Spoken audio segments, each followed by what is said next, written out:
Salve Maria Santíssima. O tema do nosso sermão hoje, de Santo Afonso de Ligório, é das 4 portas principais do inferno. Jazem sob escombros as suas portas. Lamentações 2:9. É muito larga a estrada que leva ao inferno, e infelizmente são muitos que vão para lá. Entrai pela porta estreita, porque larga é a porta e espaçoso o caminho que conduz à perdição, e numerosos são os que por aí entram.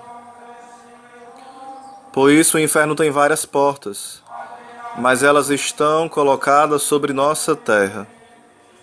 Jazem sob escombros as suas portas, e são os vícios com os quais os homens ofendem a Deus e pelas quais atraem sobre si os castigos e a morte eterna. Entre todos os vícios, 4 são os que principalmente enviam mais almas para o inferno, e que nessa terra atraem sobre elas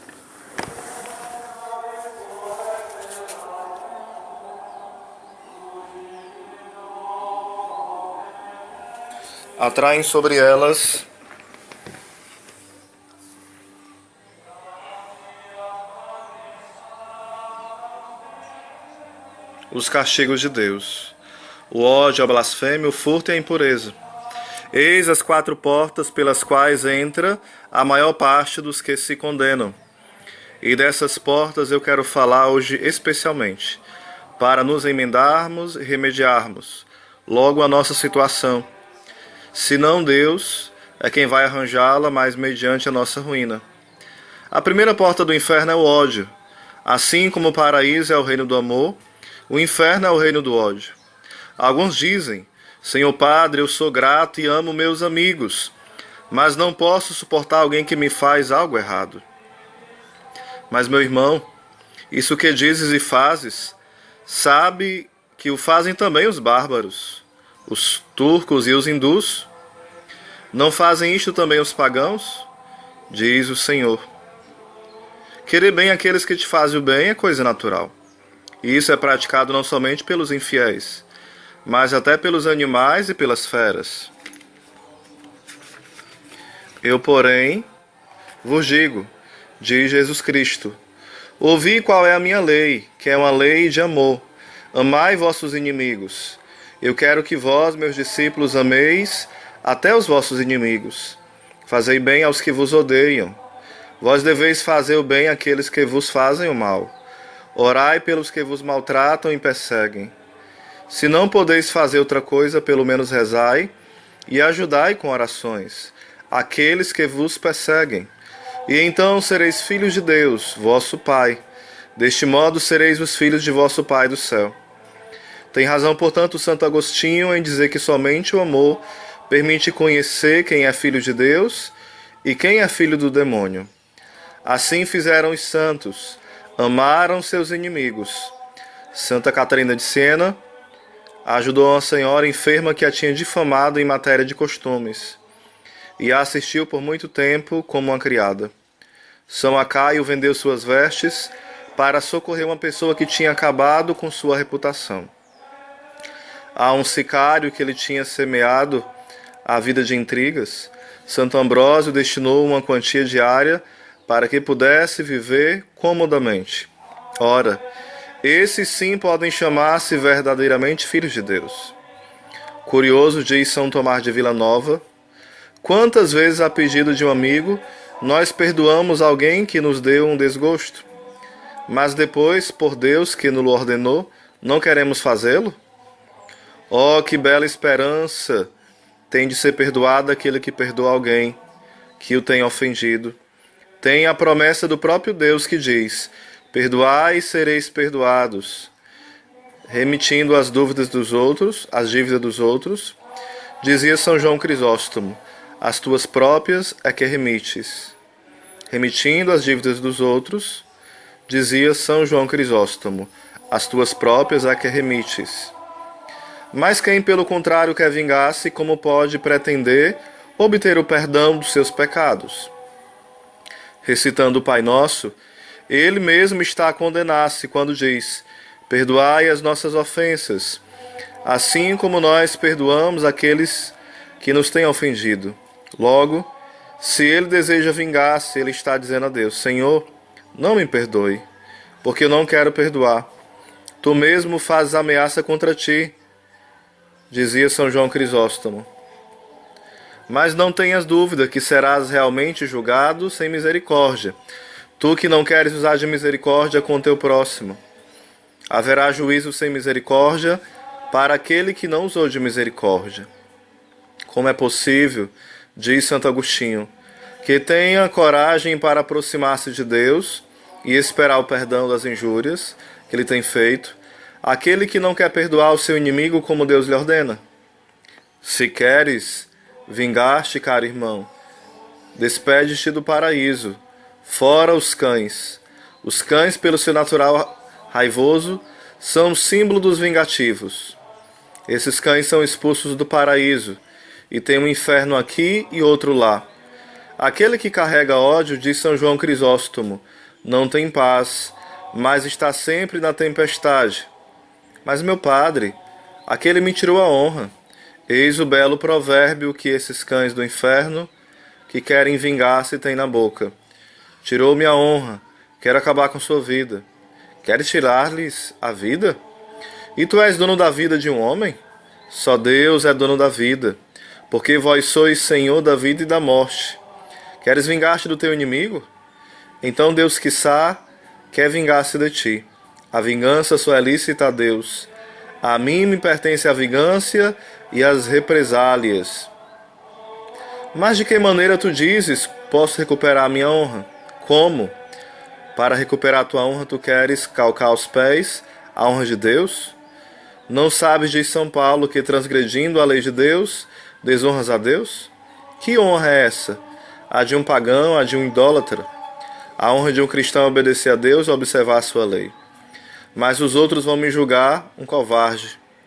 Mas dizei, pergunta São Bernardo, se a casa estivesse por cair sobre ti, deixarias de fugir para não ser considerado covarde pelos demais?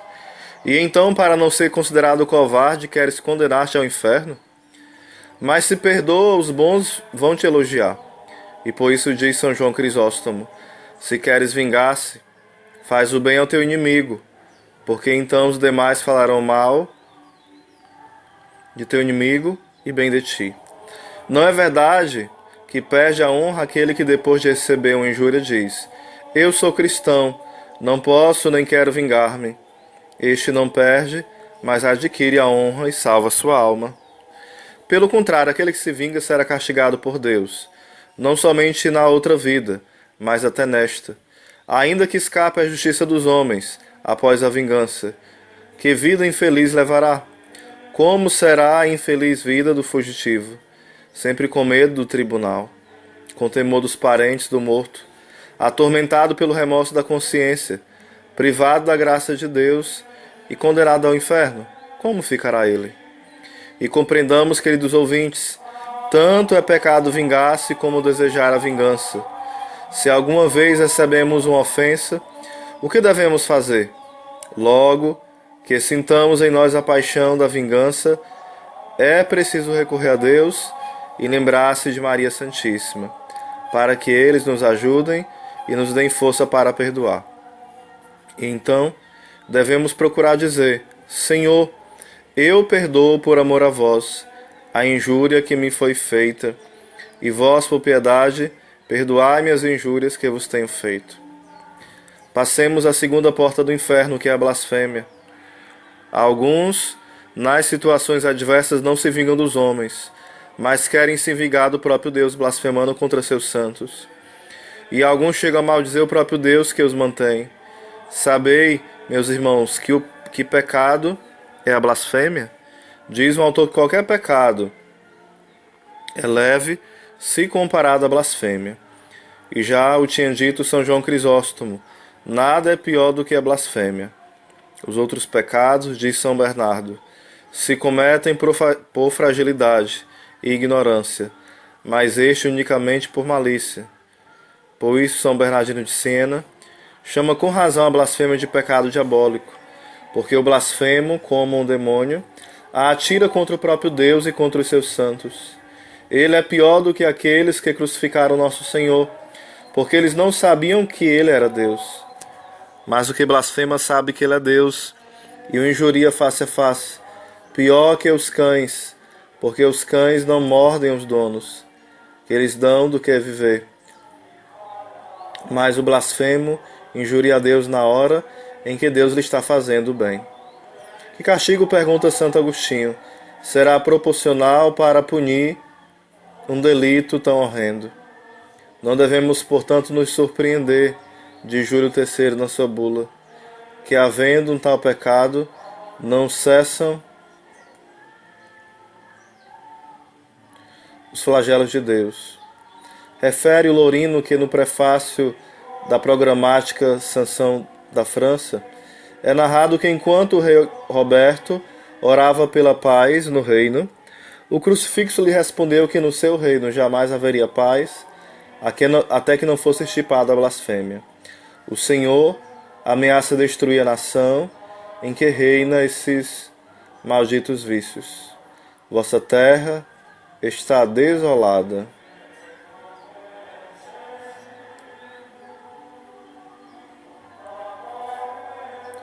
Estar assolada, melhor dizendo. Oh, se fosse possível encontrar alguém que fizesse aquilo que se diz São João Crisóstomo. Santifica tua mão, fechando a boca deles. Seria preciso estraçalhar a boca desses malditos blasfemadores e depois lapidá-los como era ordenado na antiga lei. Quem blasfemar o nome do Senhor, toda a assembleia o apedrejará. Melhor ainda seria que se fizesse aquilo que praticava na França o rei São Luís. Ele ordenou, mediante editorial, que todo aquele que blasfemasse fosse marcado com ferro incandescente sobre os lábios. Aconteceu que um certo nobre blasfemou, e muitos intercessores foram pedir ao rei que lhe poupasse um tal castigo. Mas São Luís quis que, apesar de tudo, lhe fosse aplicado, sendo censurado por alguns de ter usado de excessiva crueldade. Respondeu que mais facilmente ter-se-ia contentado com sua própria boca que ela fosse queimada do que suportar essa grande injúria a Deus no seu reino. Dizei-me, blasfemador, de onde és tu? Deixa que eu te digo, do inferno. São Pedro foi reconhecido na casa de Caifás, como sendo originário da Galiléia pela linguagem que falava. Sim, tu és daqueles. Lhes disseram, teu modo de falar te dá a conhecer. Qual é a linguagem dos condenados? Blasfemar de Deus e dos seus santos. Amaldiçoaram o Deus do céu por causa de seus sofrimentos e de suas feridas. Aqui é um pouquinho do sermão As Quatro Portas do Inferno, de Santo Afonso de Ligório. Ainda vou continuar depois.